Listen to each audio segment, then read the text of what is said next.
मेरे दोस्तों कैसे हैं आप? आपका बहुत बहुत स्वागत है मेरे चैनल पे। दोस्तों दिल्ली क्राइम सीज़न 3 नेटफ्लिक्स पे रिलीज़ हो चुकी है। भाई इसका सीज़न 1 भी आया था और सीज़न 2 भी आया था, जिसको लोगों ने काफ़ी ज़्यादा पसंद किया था। सीज़न 1 में निर्भया केस के बारे में दिखाया गया था और सीज़न 2 में कच्छा बनियान गैंग के बारे में दिखाया गया। अब सीज़न 3 दिखाया गया है ह्यूमन ट्रैफिकिंग के बारे में, मतलब उसको एक तरीके से बेस बनाया गया है। इसलिए दोस्तों जो सीज़न 3 है काफ़ी दिलचस्प भी हो गया है। दोस्तों इसके 6 एपिसोड हैं, लगभग 40-45 मिनट के हैं, थोड़े लंबे हैं, मगर हाँ आप सधे हुए और बंधे हुए ही फील करोगे इस सीरीज़ को देखने के बाद। तो चलिए बात करते हैं कैसी है सीरीज़ और क्या आपको देखनी चाहिए या नहीं देखनी चाहिए। दोस्तों कहानी की शुरुआत होती है ऑफकोर्स डीआईजी वर्तिका चतुर्वेदी से, जो अभी नॉर्थ ईस्ट में पोस्टेड है।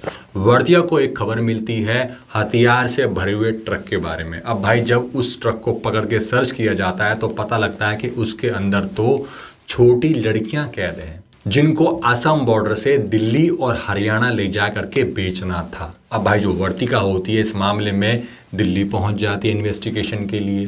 अब भाई दिल्ली में एक कहानी मोड़ आ जाता है। यहाँ पर एक हॉस्पिटल में एक लड़की छोटी घायल बच्ची को छोड़ के भाग जाती है। अब भाई इस केस की इन्वेस्टिगेशन करती है एसीपी नीति सिंह, जो पहले कभी वर्तिका के अंडर ही काम किया करती थी। अब भाई इन दोनों केस के तार आपस में जुड़ने लगते हैं। जब इसकी और ज़्यादा आगे इन्वेस्टिगेशन होती है तो बड़ी दीदी का नाम बार बार सामने आने लगता है।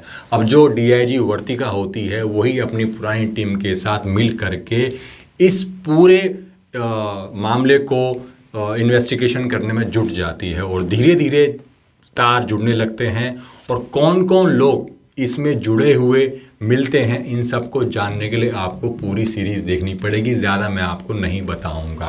दोस्तों इस सीरीज़ को किया है तनुज चोपड़ा ने डायरेक्ट, और भाई उन्होंने इस सीरीज़ को बहुत ही सदैव ढंग से बनाया है और कहीं पर भी आप बोर नहीं होते हो। हाँ उनकी एक खास बात है, पिछले सीज़न की तरह भी उन्होंने सीज़न 3 को भी रियल इंसिडेंट्स पे बनाया है। तो भाई इसीलिए आपको ज़्यादा ऐसे एक्शन सीन्स देखने को नहीं मिलेंगे। सीरीज़ को काफ़ी रियलिस्टिक लुक देने की कोशिश की गई है, उसमें भी काफ़ी हद तक तनुज चोपड़ा कामयाब होते हुए नज़र आए हैं। हाँ जो एपिसोड की जो लेंथ है थोड़ी आपको बड़ी लग सकती है और आप ये उम्मीद लगा के सीरीज़ मत देखिएगा कि भाई आपको बहुत सारा एक्शन सीन्स देखने को मिलेगा। ऐसा कुछ भी नहीं है, बहुत ही सिंपल एक्शन सीन्स हैं। हाँ एक खास बात और है दोस्तों, जब आप सीन पे सीन देखोगे तो आपको सस्पेंस आराम से पता लग जाएगा। आप बिल्कुल अंदाज़ा लगा लोगे कि भाई आगे क्या होने वाला है, मगर हाँ इसमें थ्रिल ज़रूर है, ये एक प्लस पॉइंट है।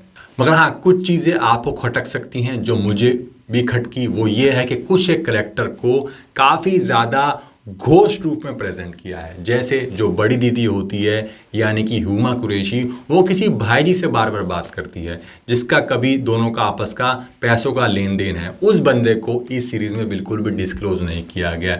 मुझे ऐसा लगता है कि भाई आगे सीज़न 4 आएगा, शायद उसमें उस बंदे को डिस्क्लोज किया जाए। और भाई जो क्लाइमेक्स सीन है वो मुझे थोड़ा सा मतलब कमज़ोर सा लगा, क्योंकि मतलब कोई एक्शंस ड्रामा नहीं हुआ, ज़्यादा गोलियां नहीं चली, आराम से जो इसका विलन होता है उसको पकड़ा गया, तो ज़्यादा थ्रिल नहीं हुआ क्लाइमेक्स में। इस चीज़ की मुझे थोड़ी सी कमी लगी। और भाई एक्टिंग की बात करें तो भाई शेफाली शाह ने बहुत ही गजब का काम किया इस सीरीज़ में। हर बार की तरह उनकी एक्टिंग भी लाजवाब थी, मगर हुमा कुरैशी ने थोड़ा सा चौंकाया है भाई।